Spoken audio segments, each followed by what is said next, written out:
So this is our fourth class. Our final push is this week and then next week in the final class 5 on the Blessed Virgin Mary.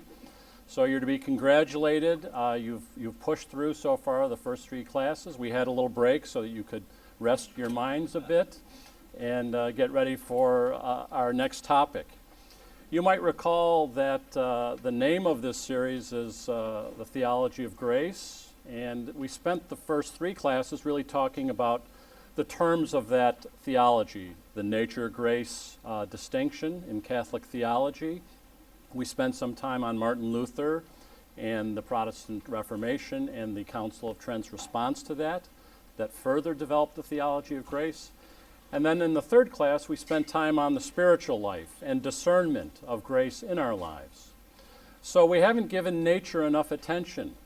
And so tonight's class, we're going to pivot a little bit and spend some time on nature, and probably the dominant view advanced by Charles Darwin on the theory of evolution that is taught broadly and widely in schools. And really it's in our culture and affects a lot of different subjects, not only in science, but in other disciplines and ways we think about things. So we're balancing things out a little bit tonight by talking about nature and some of the implications, as I mentioned here, for Genesis and the human person, which is, of course, very relevant to any theology of grace and the person. Now, I should point out that this is a very technical subject, the first part, which is on Darwin's theory of evolution. The only things I will talk about are what you would find in a freshman in high school textbook on biology. So don't worry, I'm not a microbiologist, and you didn't come here this evening to hear a lecture on microbiology. So I will keep it very down the middle, where there's consensus among the scientific community and what's not in dispute. As we know, what usually happens is the interpretation is what's at dispute, not the facts themselves, as you will see. So what we're going to talk about specifically today is Darwin's theory of evolution. And often it's not properly distinguished between microevolution, which happens within a species, like a bird getting a larger beak or a smaller beak, and macroevolution, which refers to the origin of species in general, as well as that transition from chemical evolution to life, origin of life studies. So how do we get life from inorganic material? After we go through that, and I will be concise, I'll present the 3 what I think are the most compelling counter-arguments against the dominant orthodoxy today in Darwinism as it's taught in high school and college. And there could be 33, but I'll mention the 3 that are probably the most mentioned in the literature and, in my opinion, the most decisive. And then we'll talk about the Catholic position on evolution and the implications for Genesis, in particular the first 3 chapters of Genesis through the fall, and what that means for the human person. So that's our program tonight, focusing on nature and its implications then for theology. So if you go to the next page, Charles Darwin, who lived in the 19th century, wrote a book on the origin of species. Interestingly, in the first 6 editions of this book, the word evolution is never mentioned. It was finally made its way in the 7th edition in 1872, as just an aside. And what Darwin noted, what motivated him to write the work in the first place, is he noticed how farmers could domesticate different cattle that they would raise for beneficial traits. So, for example, the sheep herders in northern Scotland, when the winters got colder and colder in the 19th century, he noticed how they started breeding sheep with thicker wool. And the idea entered his mind, from other influences as well, that nature can mimic the domestication of animals that human beings do. And that was the guiding observation for Charles Darwin in writing the book on the origin of species. Some of this might be familiar to you as we go through. But as I write here in bold, the general theory basically affirms that life evolved from a common ancestor or a common set of ancestors, which Darwin writes about in The Origin, by natural selection working on random mutations of physical traits of different animals. So natural selection working on the random mutations of physical characteristics of animals. So living things of the past, in response to their environment, would adapt. The famous example of the Galapagos finches of the islands in South America, Darwin noted they had different sized beaks depending on the size of the seeds that they were eating. So if they were eating large, hard seeds, they had larger, thicker beaks. If there were just small seeds around, they had smaller beaks. And though that example isn't in The Origin of Species, he noted that in his diary and in his writings. And so this mechanism of responding and adapting to your environment, driving favorable traits that allow you to survive as a species and carry forward the next generation.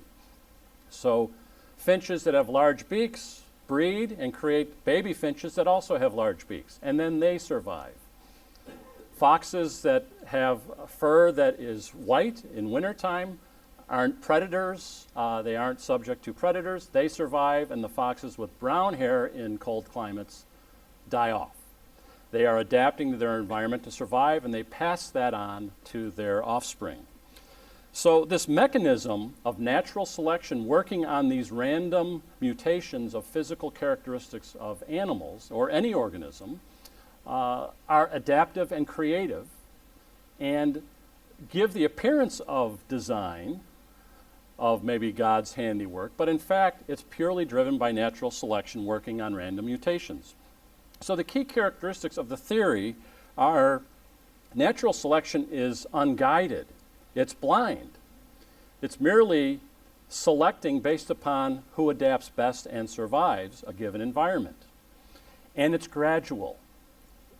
Incremental changes drive the adaptations that we see.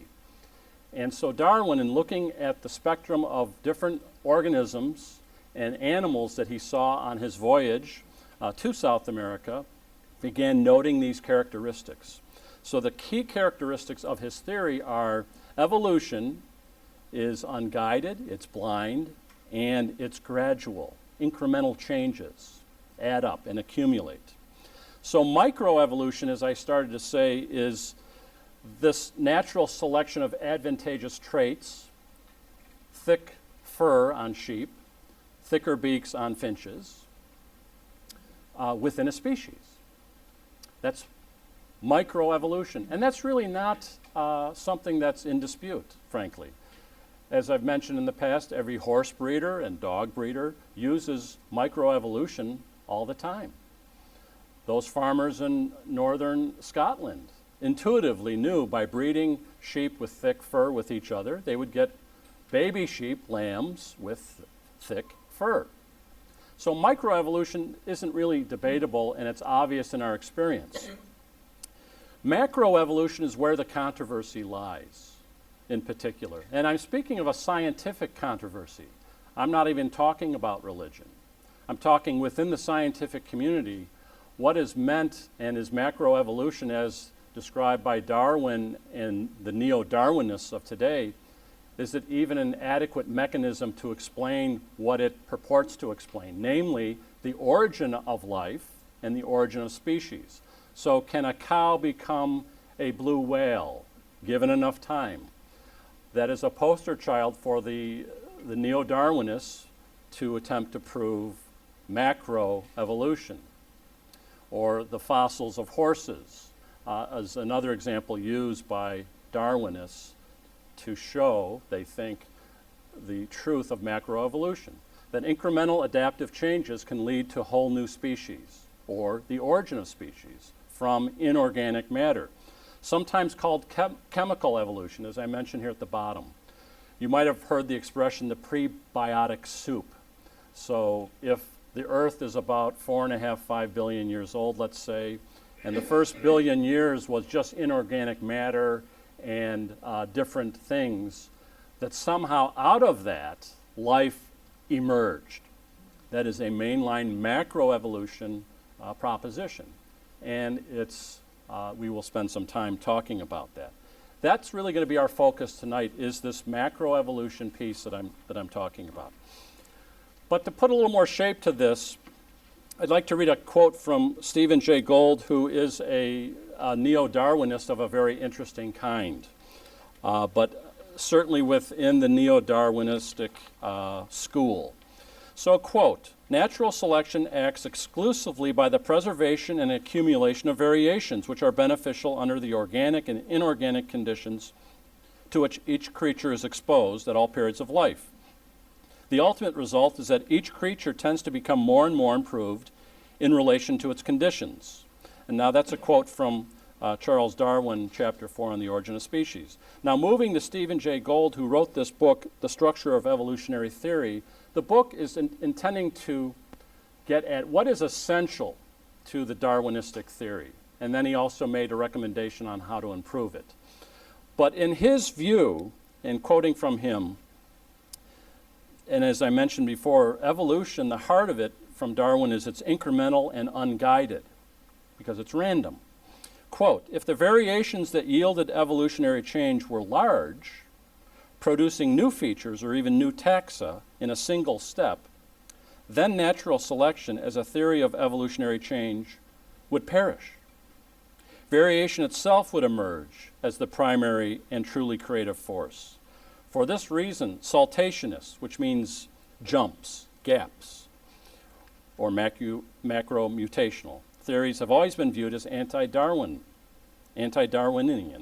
And so what he's getting at is if there are changes that explain the origin of species and species in general that require huge jumps or seismic events like a meteor striking the Earth and it has carbon on it and then that created life, that's not a Darwinian theory, because as we've been saying, Darwinian theory requires unguided, blind, and incremental change.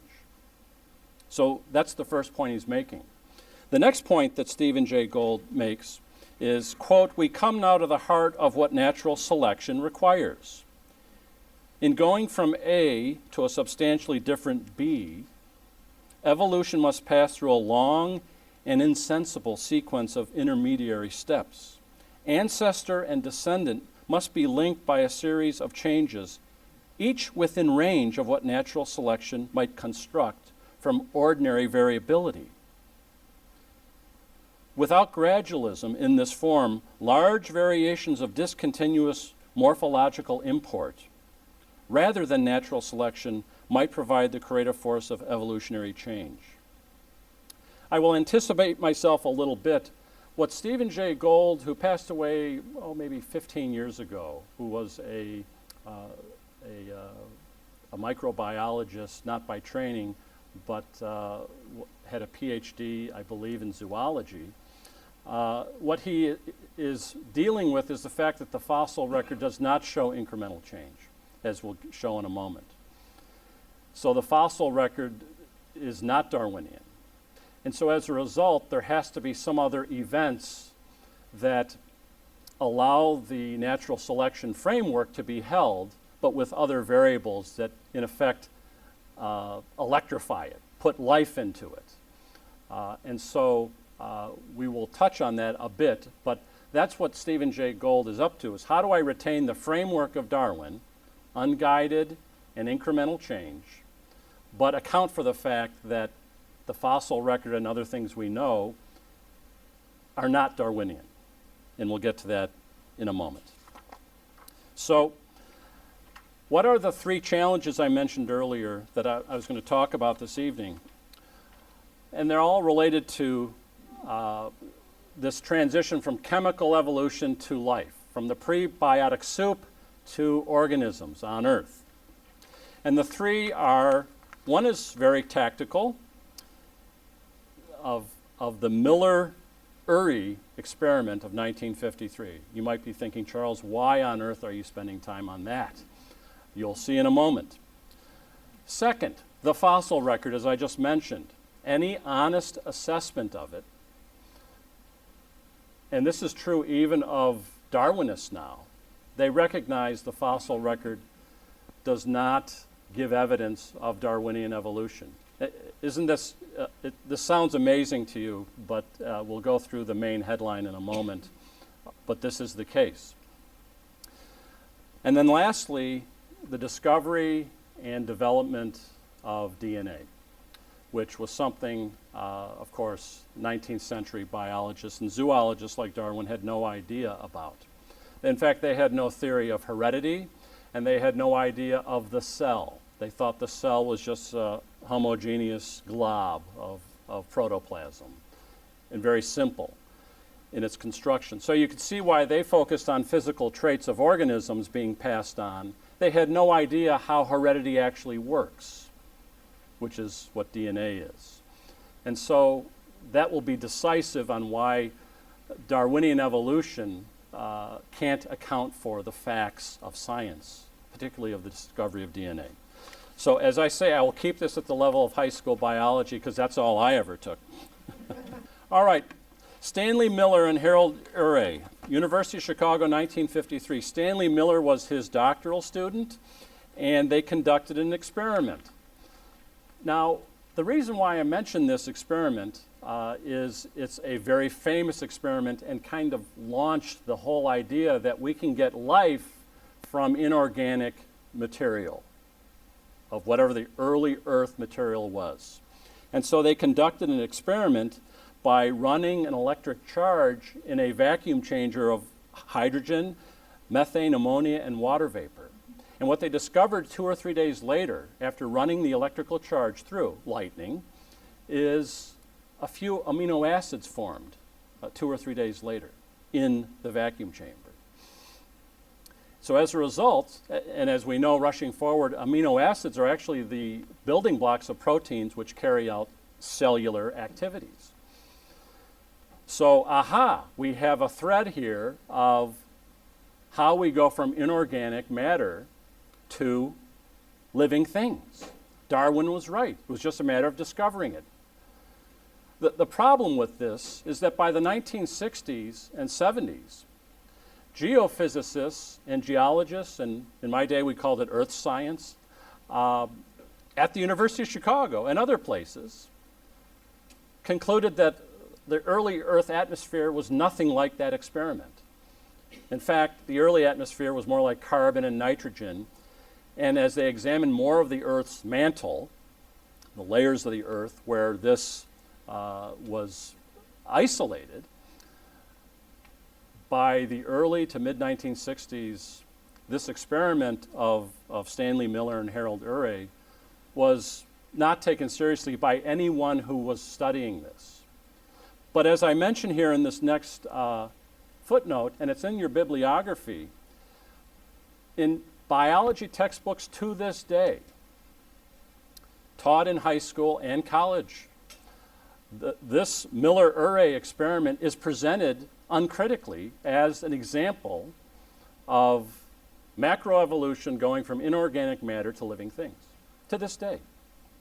I even went to Half Price Off Books nearby, and what's nice about that bookshop is they have all of the high school and college texts in math and science, and I always peruse them, just see what are they studying in this area. And every single freshman biology textbook refers to the Miller-Urey experiment as interesting, provocative, sometimes with some conditions, but as an example of Darwin's macro theory of evolution.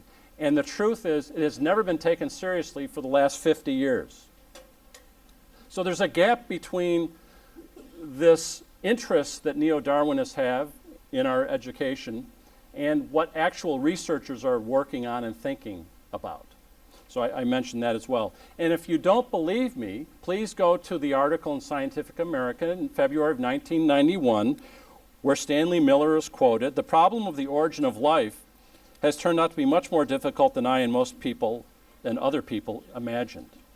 Because he recognized the research that had gone on for the last 30 years really disproved what they attempted to do in 1953. So that's domino number one. Number two is the fossil record itself. And the most significant counter-argument to Darwin's macro theory of evolution, particularly as it relates to what's called speciation, which means how species are made. Where do body plans come from? Where do vertebrate and invertebrate organisms, how do they emerge? The Cambrian explosion refers to a layer in the excavations and to a time period of around 500 million years BC. And interestingly, within the excavated layers all over the world, for example, in British Columbia or actually in Xinjiang, China now, they have uncovered Cambrian fossils, all dated to this period. And what's more interesting is the range. I picked a range of 10 to 50 million years in which these fossils reside in the sediments of these excavated areas. Now the latest research is this all happened within about a 10 million year layer. So even more explosive than what was thought 10, 15, 25 years ago. It's more intense. So what you have here is, so the Earth is about 4.5 billion years old. You have the beginning of prokaryotic, is a fancy term meaning bacteria. And this means organisms that have a nucleus with a membrane around it. Bacteria does not. But bacteria arrived on the scene about 3.8 billion years ago.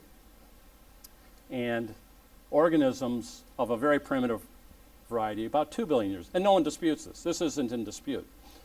Then little to nothing. And then an explosion of all the basic organisms of life, all of a sudden in the Cambrian layer of the fossil record. Is that a Darwinian mechanism of gradual, unguided progress? It is not. And in fact, Darwin, who was aware of Cambrian fossils in his day, knew this was the decisive argument empirically, because he didn't know anything about DNA at the time, against his theory. And to quote, in case you can't read that, to the question why we do not find records of these vast primordial periods, I can give no satisfactory answer. The case at present must remain inexplicable and may be truly urged as a valid argument against the views here entertained. Chapter 9 of Origin of Species. So you see that the fossil record, if you look at it in a macro level, of course there might be individual traces, and I mentioned two of them that the neo-Darwinists jump on. The horse evolution and the land mammal to whale evolution. Those are very popular in the textbooks. It's like the neo-Darwinists have their two, and as if that would explain anything. And it, by the way, doesn't explain what they think it does. But so the fossil record, in particular the Cambrian, seems to overwhelmingly show a non-Darwinian record. The next slide is just pictures of what these fossils actually look like. As I say, they're anywhere from 540 to 500 million years old. Now, the third argument, or third issue that's controversial today, and this one is probably the most decisive against neo-Darwinianism related to macroevolution, is DNA. Now, I had a whole set of slides on DNA, the history of its discovery and so on, but we won't go over that. If you really wanted to go back, you'd go back to a Catholic priest, Gregor Mendel, who actually invented the science of heredity by his work with his pea plants, and actually invented the whole notion of heredity in 1865. That was then, he gave a little speech to, I think, 40 farmers in a field publishing his results somewhere in Czechoslovakia. And then for 30 years, that research was never referred to until about 1900. Some British scientists read Mendel and realized they had something and explained other things they were seeing. But if you just do a quick fact sheet on DNA, as we know from high school, we have 46 chromosomes, 23 from each parent. In one human cell, You have over 2 yards of DNA. Did you know that?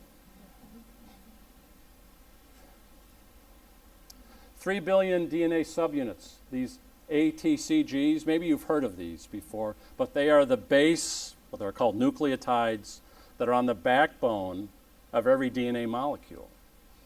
And we'll spend a little time on what that really means. There are about 30,000 genes that code for proteins, and we'll explain what that expression means at a high level, that perform most, if not all, of life's functions: respiration, digestion, thinking. Now, I took this actually from a 7th grade presentation, so you've heard that of that TV show, Are You Smarter Than a 5th Grader? But Mrs. Tabor actually gave a presentation to her 7th grade class on DNA, so I know this group can handle this.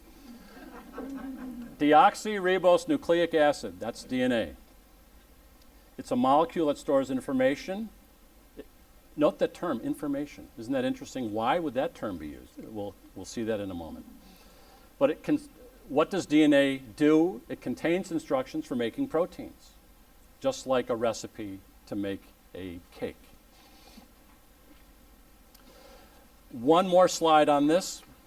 What's interesting is that what has been discovered, and again, this is not disputed, that the sequence of those bases, the ATGCTAG sequence, actually specify functions in amino acids, which then combine to make proteins.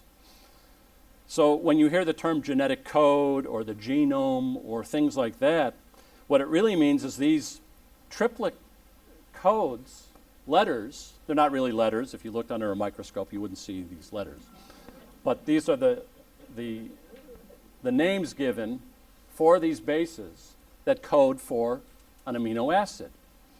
So for example, there are about 23,000 amino acids that combine to make muscle tissue, as an example. To pick another bizarre example, there are about 20 to 21 amino acids that combine to make saliva in lizards, differently.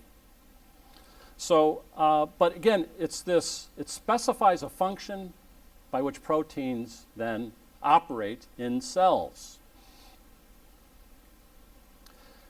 Francis Crick was one of the discoverers of the double helix nature of DNA in 1953. And I'd like to read a quote of his because it will advance this idea of information and why DNA is an information-bearing element. By information, quote, I mean the specification of the amino acid sequence in the protein. Information means here the precise determination of sequence, either of bases in the nucleic acid or on amino acid residue in the protein. The point I want to emphasize with this is think of block letters on an old printing press. The sequence of the letters determines the meaning of the sentence. If I say, God is wonderful on the printing press, and then I rearrange the letters D and G, dog is wonderful, I get a different meaning. I could get gibberish if I kept moving letters around, adding things. And the same is true in DNA. If you alter the bases that form those amino acids and specify instructions, assembly instructions of amino acids by which proteins are formed, you get cystic fibrosis. You get sickle cell anemia. You get all the genetic engineering that's going on today. If you've read articles in the Wall Street Journal of late referring to a CRISPR technology by which bioengineers can snip aspects of DNA and add it to the end of a longer sequence and get a new function. So this is settled science. No one disputes that we're talking about information-bearing properties of DNA. You see how this is now, that sound you're hearing is the funeral parade of neo-Darwinism.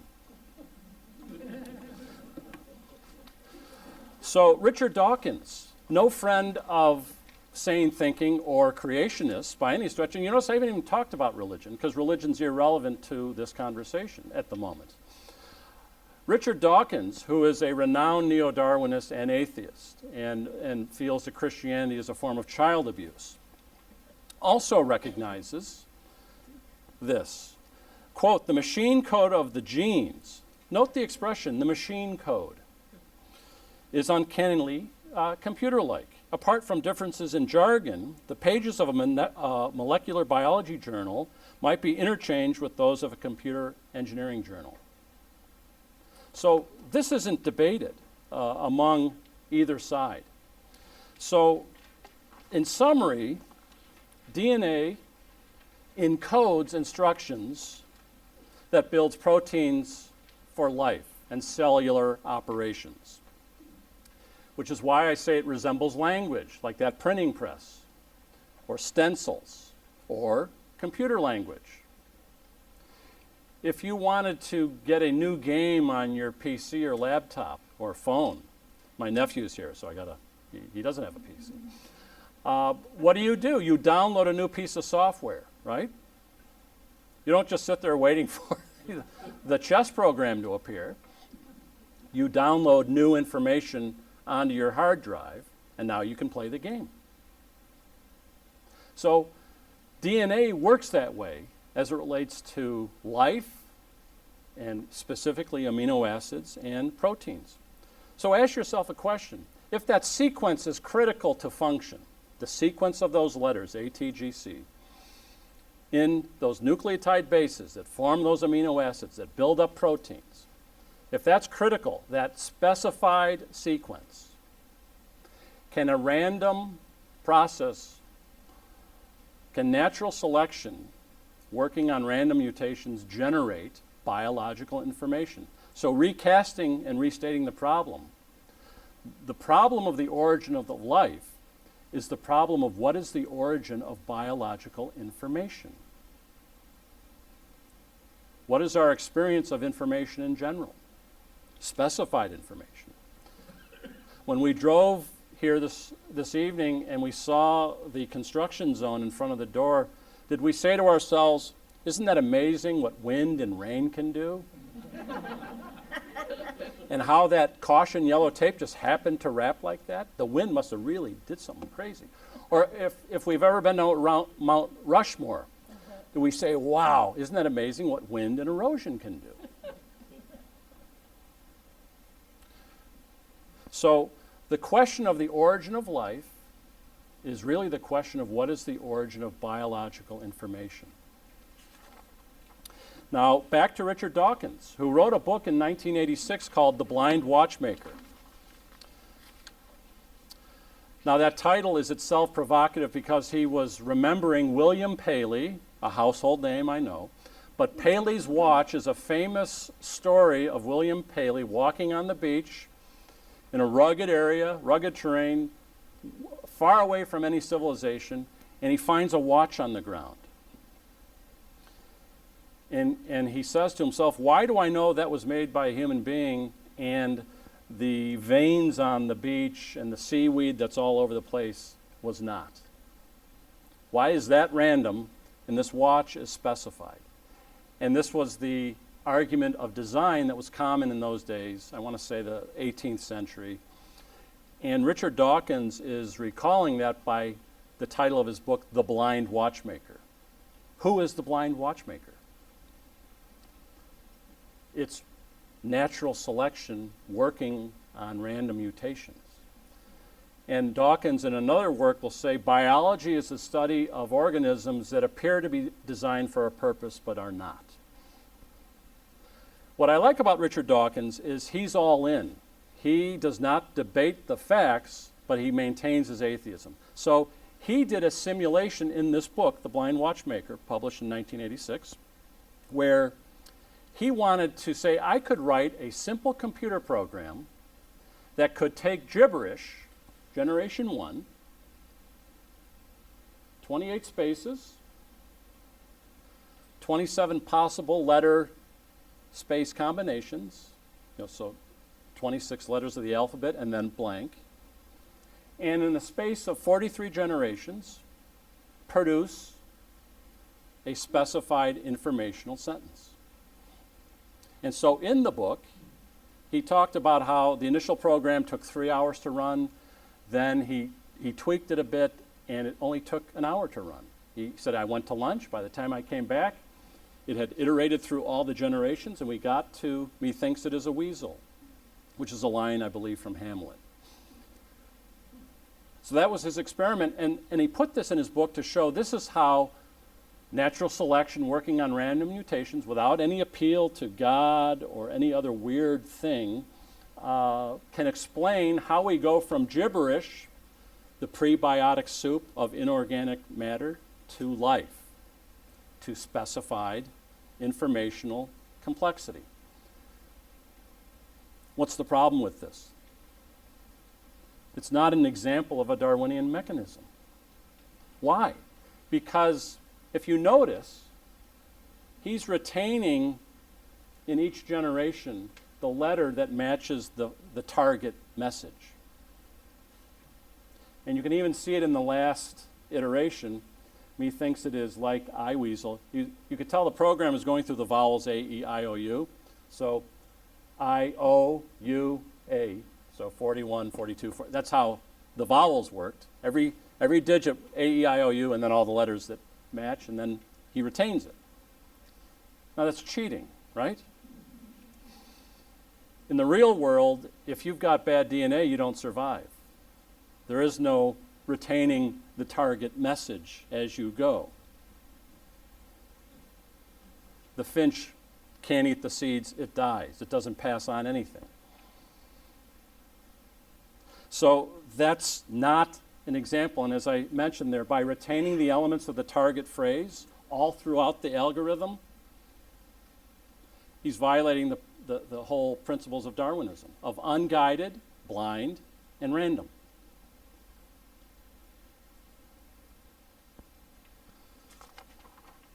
And in fact, just to put the final headlock, A.G. Carn Smith was another Darwinist who thought he could show how you go from inorganic matter to life. He was an organic chemist and a molecular biologist from the University of Glasgow. He just died last year, as a matter of fact. He wrote several works on this. He even wrote a work on how consciousness evolved using quantum mechanics. But even he wrote, quote, blind chance is very limited. Low levels of cooperation, he, blind chance, can produce exceedingly easily the equivalent of small letters and small words. But he, blind chance, becomes very quickly incompetent as the amount of organization increases. What he means by that is, suppose we want to write lots of sentences, not just methinks it is a weasel, but the entire play of Hamlet. It gets harder and harder for an unguided mechanism to do that. It doesn't get easier the more time you give it. It generates more gibberish. Why is generating more gibberish a barrier? Because you start killing off everything. There's a whole study called population genetics of how disease spreads. And the worst kinds of disease don't kill all the hosts, because if they did, there'd be nothing left. It's very hard for a beneficial trait to spread in a large population. I won't go into that, but he spends a lot of time on showing the Earth could be 50 billion years old. That doesn't solve the problem. It makes it worse, actually. It makes it harder.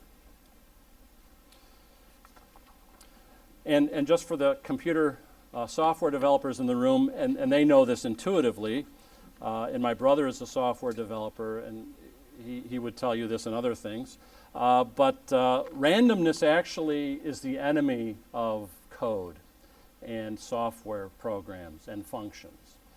So to suggest that randomness, given enough time, can create beneficial functional DNA sequences and organisms, it is simply ludicrous to anyone who's actually in this field of software development and DNA research, if they're honest about it.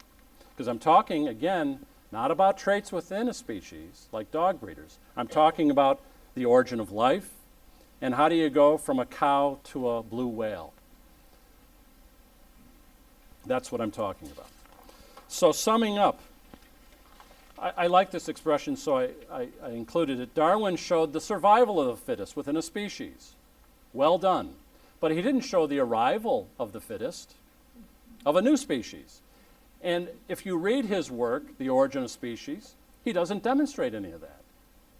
He's a very good observer of nature and a very good writer and a very talented zoologist. But in his work, he never explains the origin of species. He explains variation within species. So, as I put here, he proceeded from the legitimate insight of natural selection, explaining variation within a species, but he made an unjustified move, what I call an extrapolation to macroevolution, using the same mechanism to explain origin of life and speciation. That was the error Darwin made. He certainly had a basis for talking about microevolution, how traits come and go within a species, within a family of animals. But to use that and make the move to, and this explains macroevolution, the origin of life and the origin of species, that was the error. And as time progressed, that error has become larger and larger for the reasons I mentioned, the fossil record and the discovery and elaboration of DNA. If you think about it, natural selection as an expression, neo-Darwinism, it's a tautology. So whatever survives is fit. Whatever's fit survives. You haven't explained anything. Things that survive because they have certain advantages. Okay, and they pass those advantages on to their offspring. I think we'd all agree with that. But that's not an explanation of how that happens, or it's certainly not an explanation of the origin of the species in the first place. So it's a tautology, it's a logical fallacy to think that this explains anything. As I say in the end here, the pop culture and our introductory biology textbooks, the way they read, there's kind of this frantic expression around natural selection that is, so you'll read wonderful chapters on cell function, you'll read wonderful chapters on different ways that cells process, and then you get to the Darwinian chapters and all of a sudden the language changes. It becomes a bit over the top. And you're like, well, what's going on here? So, as I put it, neo-Darwinism today is really just a metaphysical research project for atheists. It's a kind of religion, in my opinion. Here's the whammy on it ultimately, if what I'm saying isn't convincing, because there are counter arguments to what I'm saying. But ask yourself this. For Darwin, what is selected is the organism. The organism survives or it doesn't. It adapted successfully or it didn't. But what's mutating? It's mutating at the genetic level. So how do you ensure that a favorable genetic mutation survives if the organism as a whole does not survive? You see, because Darwin had no theory of heredity and no understanding of the cell and no understanding of DNA, there's another logical problem with the theory in its macro sense.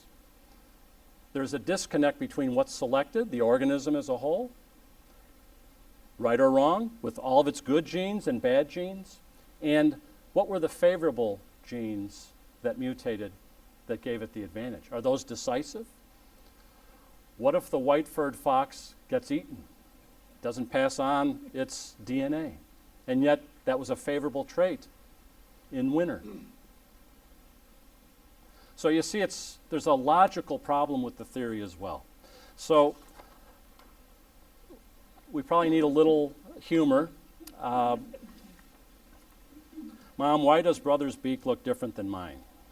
It's a secret, you can't tell anyone, but your brother's adapted.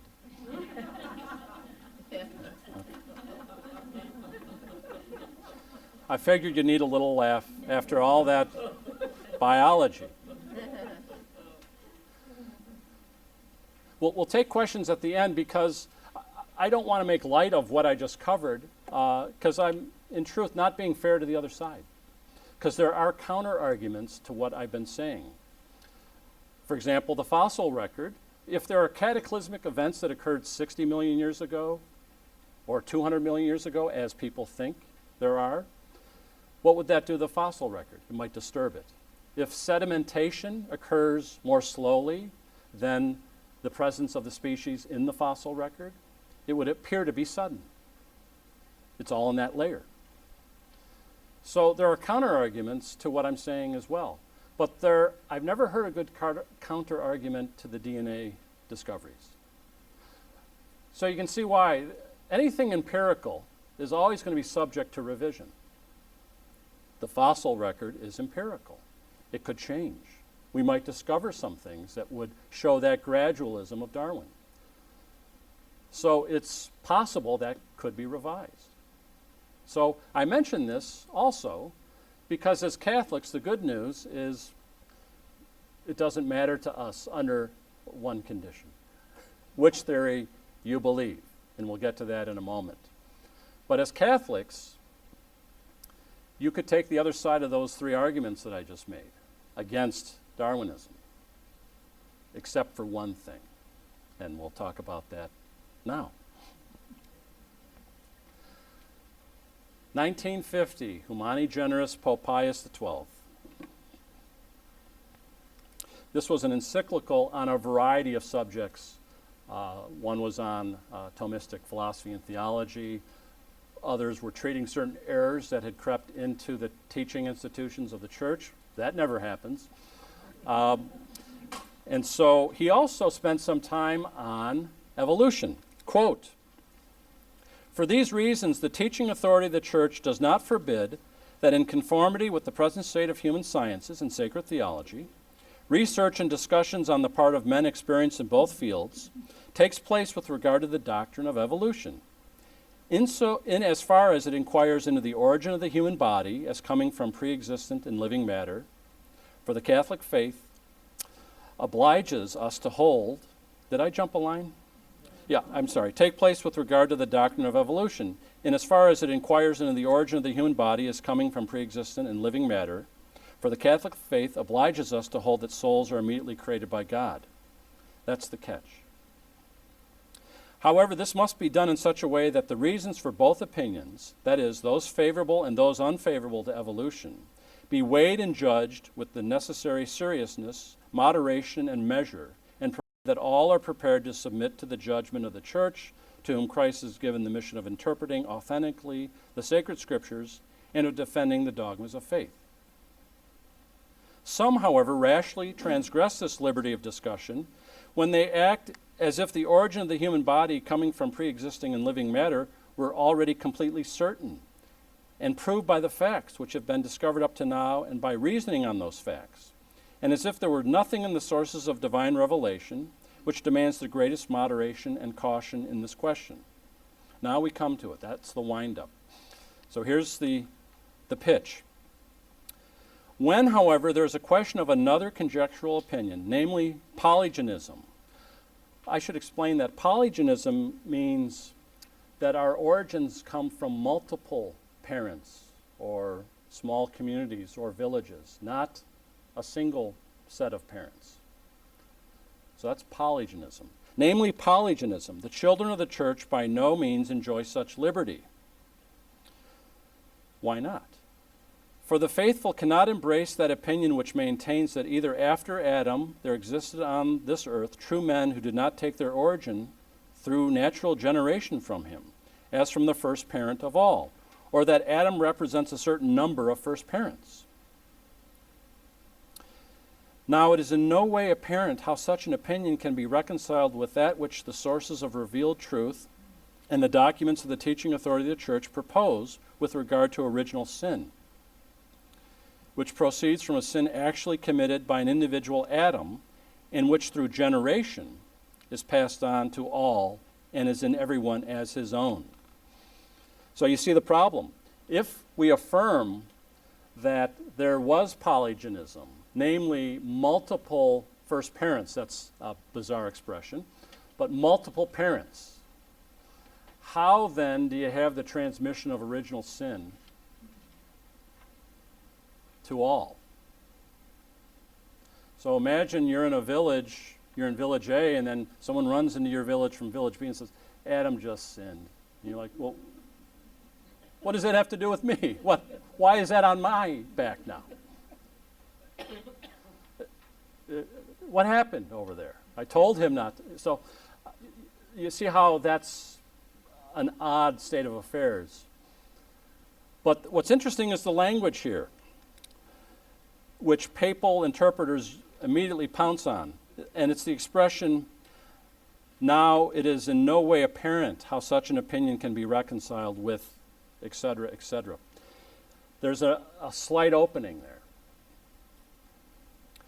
What Pius XII is saying, the burden is on those who think there are multiple first parents, I'll just keep using that expression, to show how the doctrine of original sin is not compromised, of our first parents sinning and then we inherit that. So let's have the plot thicken a little bit. We fast forward to 1996 when John Paul II is addressing the Pontifical Academy on Science in regard to evolution.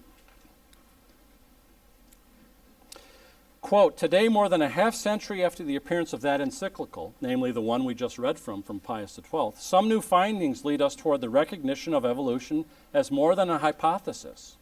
In fact, it is remarkable that this theory has had progressively greater influence on the spirit of researchers, following a series of discoveries in different scholarly disciplines. The convergence in the results of these independent studies, which was neither planned nor sought, constitutes in itself a significant argument in favor of the theory. Of course, the question in reading this is, what are you referring to, John Paul? What is the significance of a theory such as this one? To open this question is to enter into the field of epistemology. A theory is a meta-scientific elaboration, which is distinct from, but in harmony with the results of observation. With the help of such a theory, a group of data and independent facts can be related to one another and interpreted in one comprehensive explanation. The theory proves its validity by the measure to which it can be verified. It is constantly being tested against the facts. When it can no longer explain these facts, it shows its limits and its lack of usefulness, and it must be revised. I think this second section clearly has in mind some of the things we've referred to, particularly with the discovery of DNA.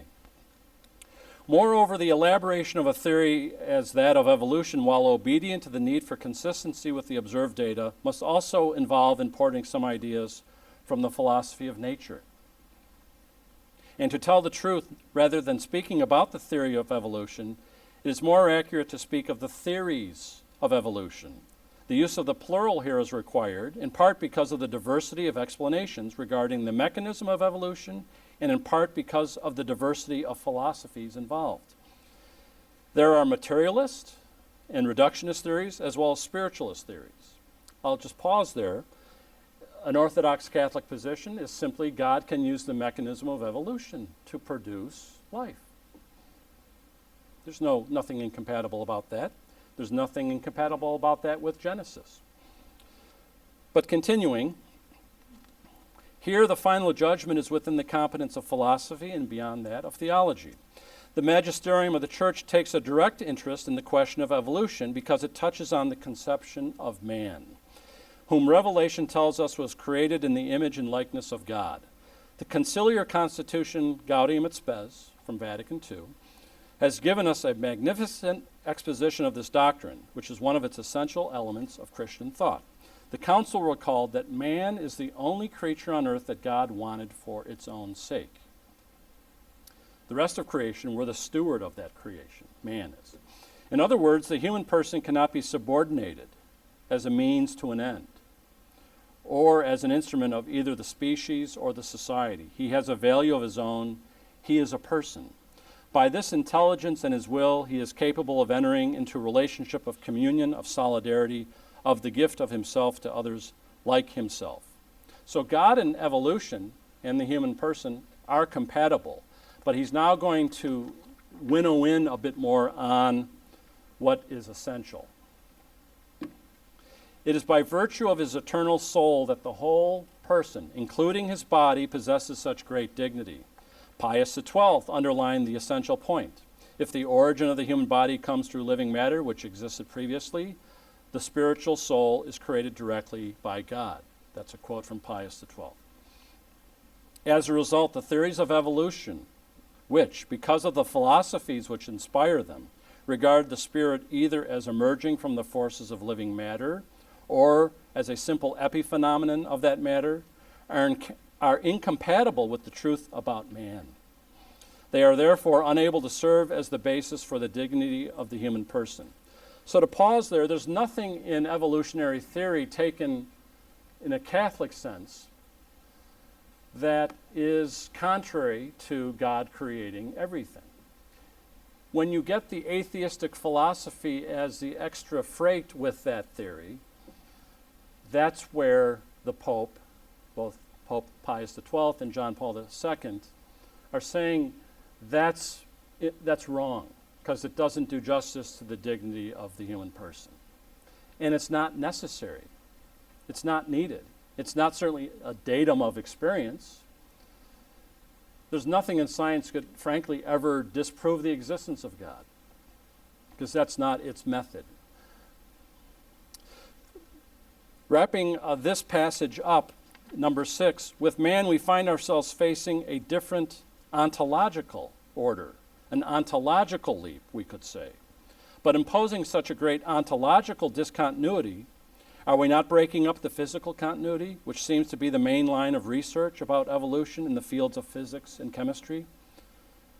An appreciation for the different methods used in different fields of scholarship allows us to bring together 2 points of view, which at first seem irreconcilable. The sciences of observation describe and measure, with ever greater precision, the many manifestations of life, and write them down along the timeline. The moment of passage into the spiritual realm is not something that can be observed in this way.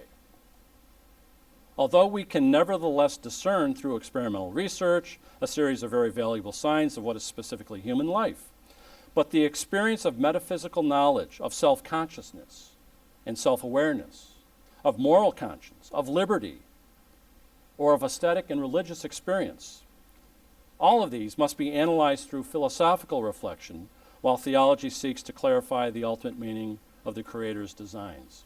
So there is room in the Pope's vision for theories of evolution, provided they don't come with the atheistic materialism that isn't necessary for them in the first place.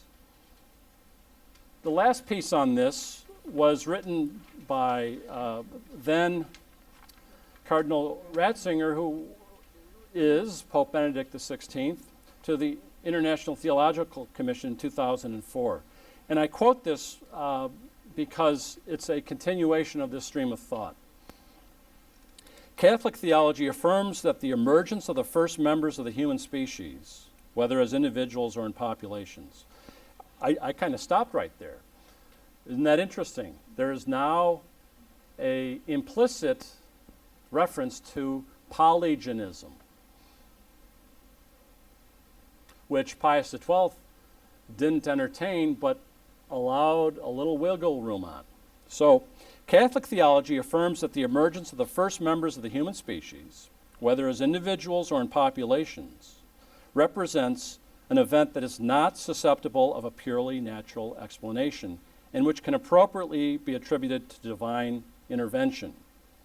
Acting indirectly through causal chains operating from the beginning of cosmic history, God prepared the way for what Pope John Paul II has called an ontological leap, the moment of transition to the spiritual.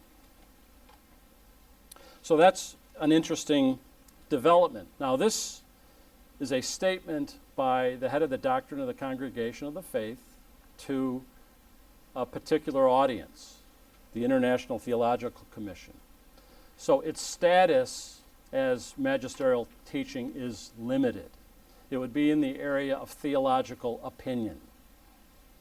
It's only as good as the argument, in other words. It doesn't enjoy any prerogative beyond that, unlike definitive statements of the magisterium, like on abortion, or that God is a Trinity, or that Jesus is divine and human, which do enjoy that prerogative. So let's summarize this and then move to our last section. This ontological leap from mere matter, I always enjoyed G.K. Chesterton's expression, man is a revolution, not an evolution. That's that ontological leap.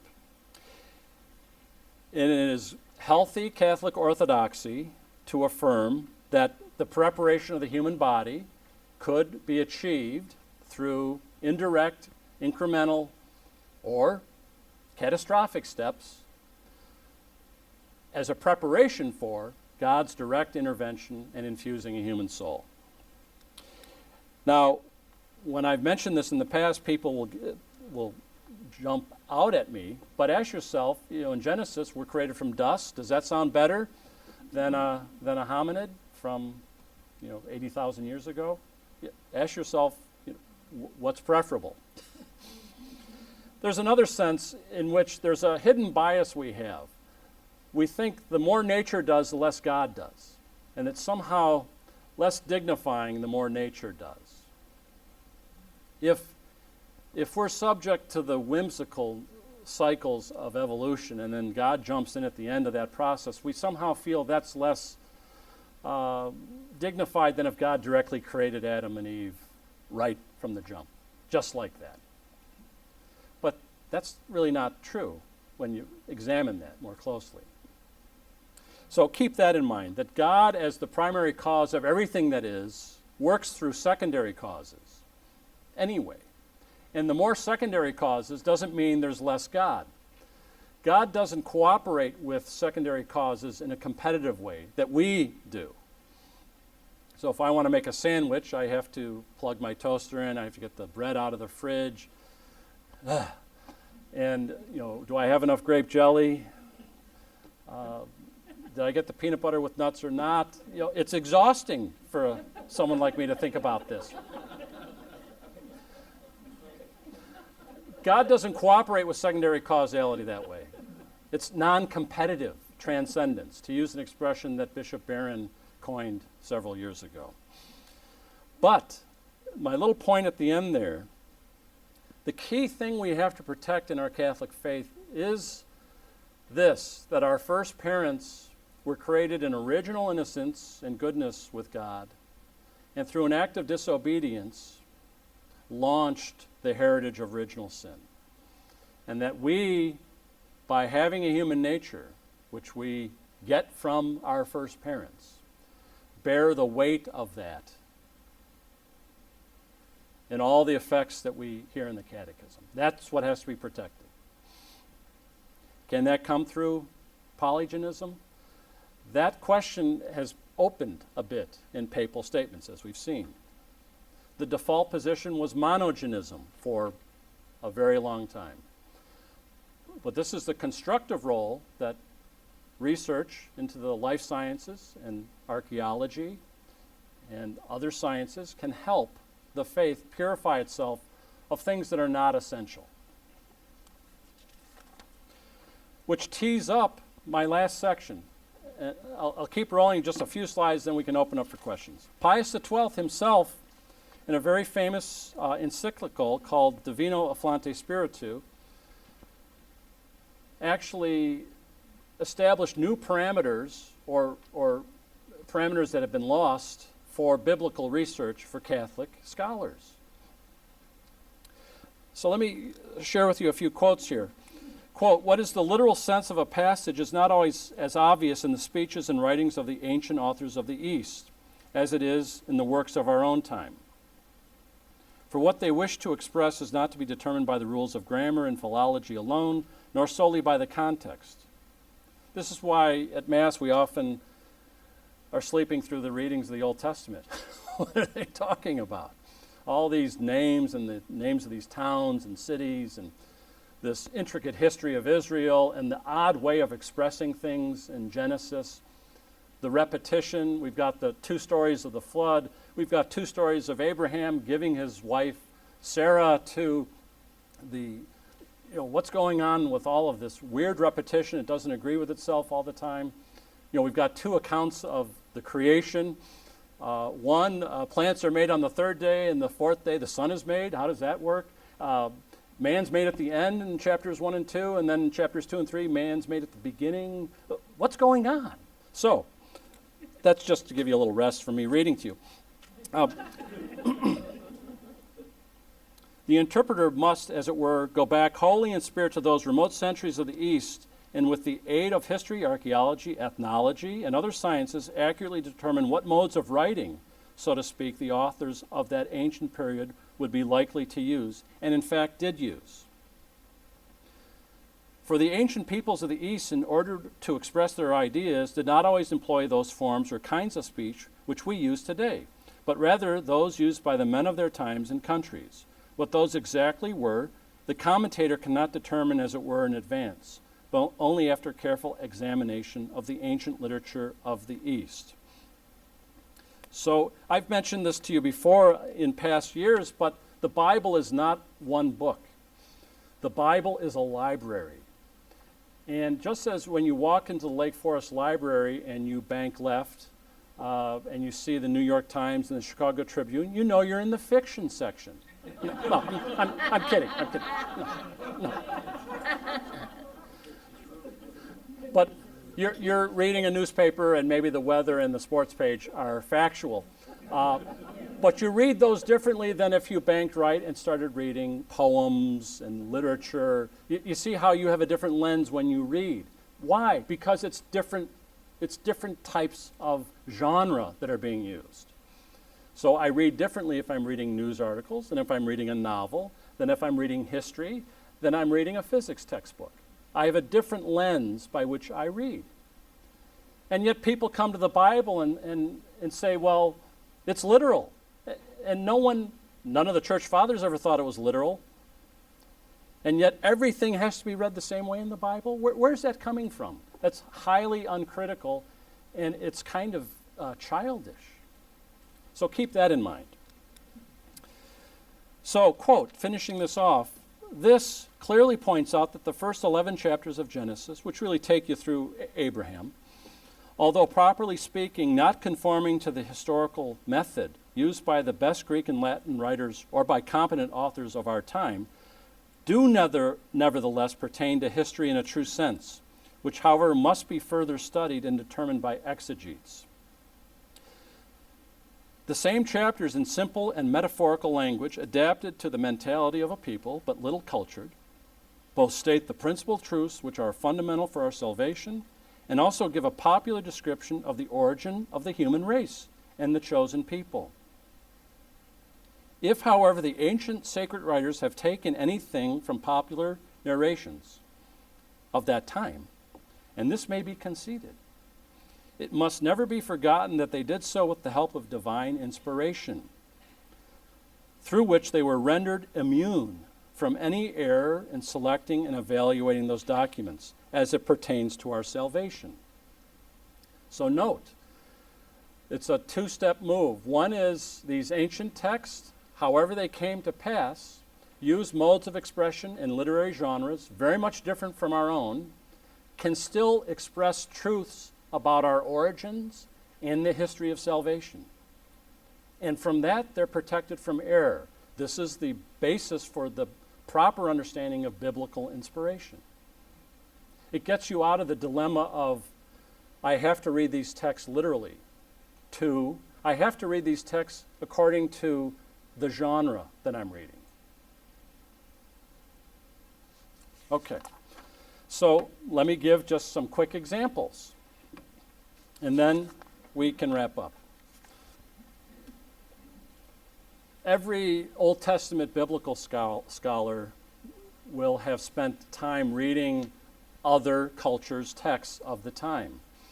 And the two most interesting texts, some are on tablets actually, are the Enuma Elish, a Babylonian story, which basically is very similar to Hesiod's Theogony, if you are familiar with Greek writers of, say, 800 years before Christ. Basically, the origin of the dominance of God, or gods. So emerging out of this war of the gods, Marduk emerges as the most powerful god. And so the Enuma Elish, which I believe is written on 7 tablets and is missing some lines, describes this divine conflict among 6 gods, and he emerges as the dominant God. There are many references in it that are provocative and can be reflected back in Genesis. The even more interesting one, because we have a more complete text of it, is the Gilgamesh Epic. This one is even older, and it might even describe events, people think, going back to 2700 BC. But certainly it's dated in terms of its original composition, which we don't necessarily have, around 1800 BC. And it describes the adventures of Gilgamesh. And among other things, Gilgamesh is in search of immortality. The vicissitudes of life, the ups and downs, the lefts and rights, the devastations, the joys. He's in search of immortality, and eventually he finds a leaf that bears within it the secrets of immortality, and he's overjoyed. His long journey has finally come to an end. And as he's returning home with the leaf, he decides to put it on the ground momentarily and go for a swim. Why you would do that, we don't know, but it develops a story. A serpent happens to come along and eat the leaf. So Gilgamesh loses his immortality, which is why serpents can shed their skin and were thought to be immortal. So the point is not, wow, that's an interesting story, and that's what the Genesis writer just blindly copied. That's not the point I want you to draw. What it means, though, is how interesting Genesis is, written in some people's opinion, which I happen to prefer, as a polemical argument against the polytheism of their time. But the writer of Genesis, most likely someone in the history of Israel, under divine inspiration, in attempt to distinguish why is our faith better than our neighbors, is recalling human origins and purifying the Babylonian texts of his time that are rampant about all this polytheism and all this other nonsense, to purify the human origins and, more importantly, the nature of God. It might be as simple as that Genesis is this privileged account by which its writer wanted to distinguish the faith of Israel, ethical monotheism, from the violent polytheism of the time. So what's distinctive about Genesis versus these Babylonian myths where you have multiple gods, some are good, some are evil, fighting? Out of that emerges Marduk, the dominant god, or Hesiod in Greek mythology, writing about the conflicts of Kronos, Zeus, the Titans, if you read the Theogony. And out of that emerges Zeus as primal and primary. Rather than good and evil coexisting together from the beginning, we affirm that God, the one true living God, was at the beginning, and he was good. There is no dualism of evil gods at the beginning.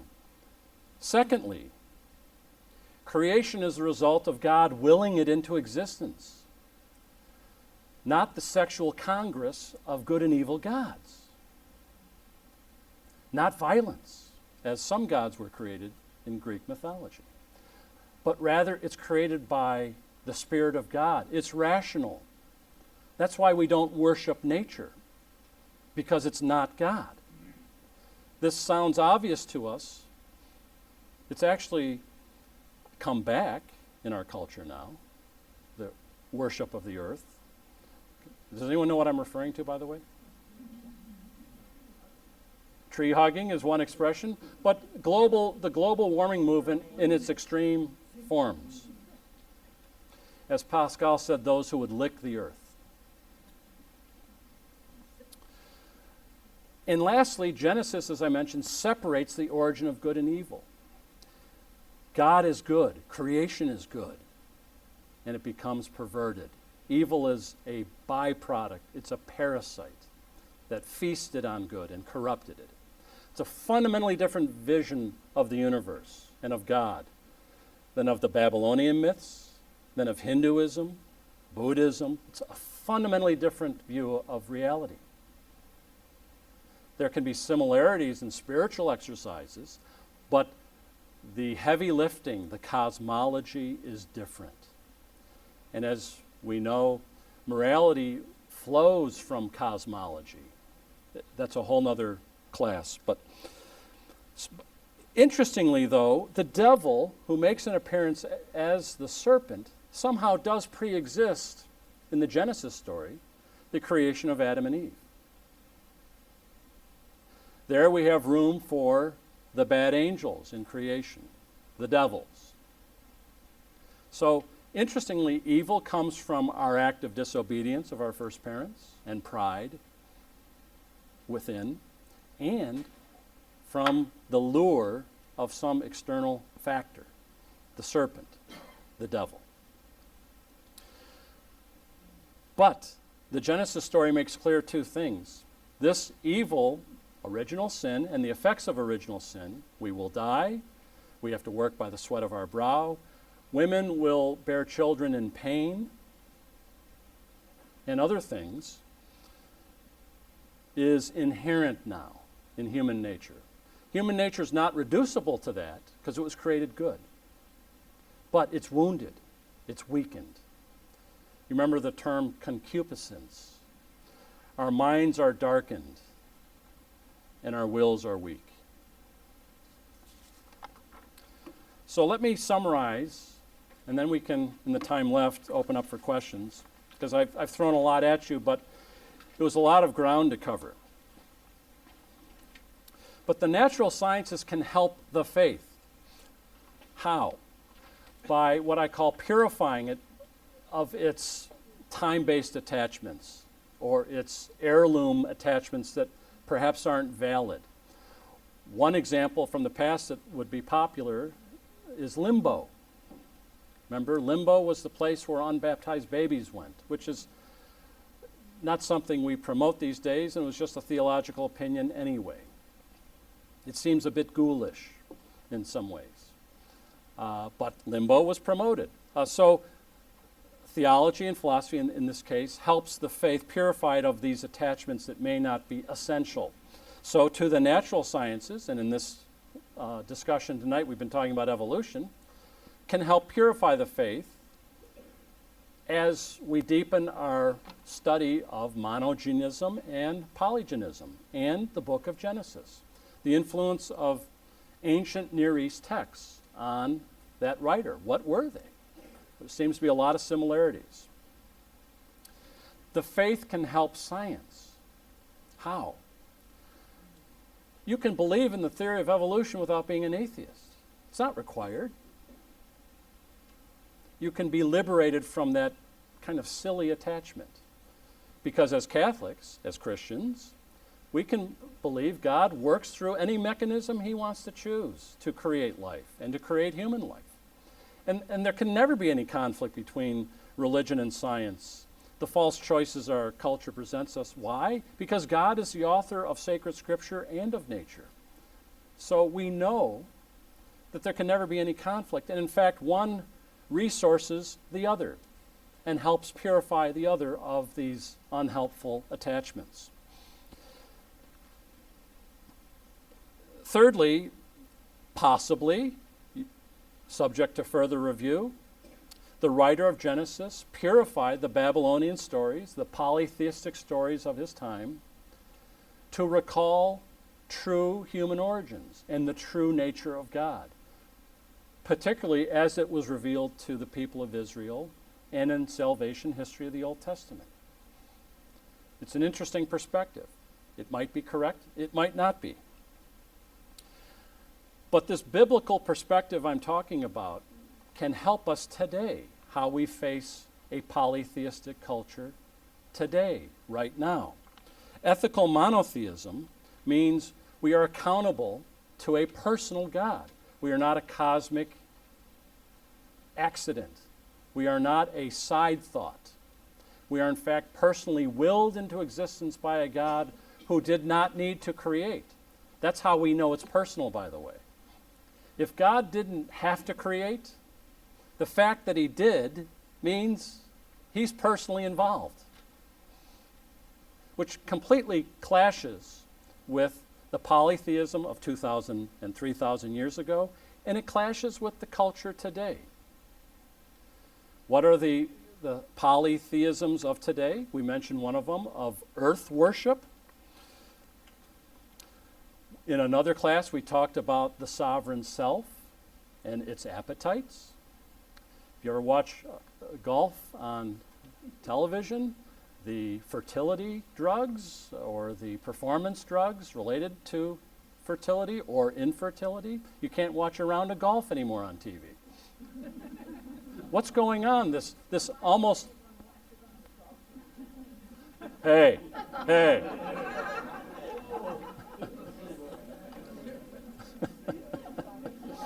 But kidding aside, this kind of mad obsession we have, Cialis and Viagra, and what's going on? And you'll read articles about the sewers of New York are clogged with latex condoms. I mean, people don't, but what is going on? We're all witnessing the polytheism of our time. You thought it was just Babylonian tablets and Marduk and Asu and all the other gods. It continues. And in fact, that is the human person left to themselves is completely available to all those atrocities. I can remember Cardinal George once saying that without grace, there was no sin he didn't feel he was incapable of committing. Without grace, we're available for all of it, all of the atrocities. And so that is the default position, actually, of society, left to itself. Godless societies don't remain neutral. The fence doesn't remain bright white when it's painted. It turns gray. There's no such thing as secular space that's broad-minded and truly relativistic. It always corrupts into creating countrywide concentration camps. So that's the default position, and the genius of Genesis is saying, no, it's not that way. What has been revealed is that there's one true living God. There is monotheism, and that God has called us to a life, and it's a personal God. We're not a cosmic afterthought of some undirected process. That is radically different 3,000 years ago, and it's radically different today in the Western culture.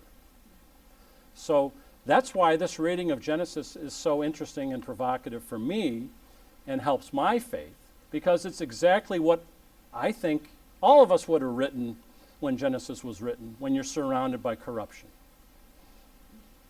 under divine inspiration. So that's what I had for tonight. A lot of material, and we bounced above the surface of it. Are there any questions? Yes.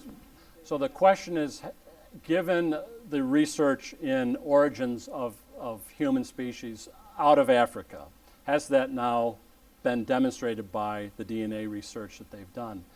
There's a lot of literature on this, and I would say the dominant opinion, and in no way would I represent myself as an expert on this at all, but the dominant literature would indicate what you suggest, that all human species came out of an area in Africa, and that we share 99.999% of that DNA. The question is that not consistent with Genesis, Adam and Eve? Yes, on one level, but we cannot fall for the trap of what's interesting about scientific inquiry is its open-ended nature. It's always subject to further verification, new discoveries. So we can't fall for the trap of, now Genesis is based on this theory in science. You see, we've just fallen for the trap again. It's nice when science gives us validation like this, absolutely. and it's great if it's useful, but it's always subject to further review and modification as well. This comes up in what's called seismic events in evolutionary theory, because they know the fossil record doesn't explain life, so they refer to meteor strikes hitting planet Earth that had carbon residue on them, and then that started the engine of life, or other seismic events that occur, and there's like 5 or 6 events over the last 3 billion years that scientists refer to. So you always have to be careful. What if a seismic event localized some portion of origin of human species, but then another set is discovered? You don't want to simply equate the Genesis story with this particular physical theory, because it will always be revised. So the question is, if the finches or any organism has a favorable trait but passes away, by definition that would not pass on to their children. And the question was around the finches on the Galapagos Islands. And what's interesting is researchers went back to that island in the 1970s, and they timed it with El Nino effects that created drought conditions. As a result, the plants in the area only produced large seeds in the 1970s. And they discovered that there were only finches with large, brittle beaks. They went back 20 years later, after the rain trend changed, there was more rain. All the beaks were back to the normal size within 25 years. What they didn't find was those finches turned into rabbits. Question. Yeah, so how accepted is the refutation that I went through of the Darwinian theory in its macro sense? And it's a minority opinion. There's no question about it. If you went on a college campus and interviewed the faculty in the biology department, fresh after signing their grants, how much grant? That's a bad argument to make. That's a cheap argument to make. But this is a minority view that I was expressing. If you go to a high school campus, or as I say, and interview the faculty members, the views I'm expressing are certainly the minority view. Absolutely. Oh, I believe it is. But I'm completely open to the debate, because, as I mentioned, as Catholics, we're indifferent except for that one condition, that God directly infused a human soul at the right point in the process. Otherwise, we're indifferent. So that's why I like the arguments more than the resolution. But I just find the argument from DNA is so obvious to me that you have to be religious not to be swayed by it. You have to be a religious atheist, in other words. Thank you, everyone, for coming. Enjoy the treats.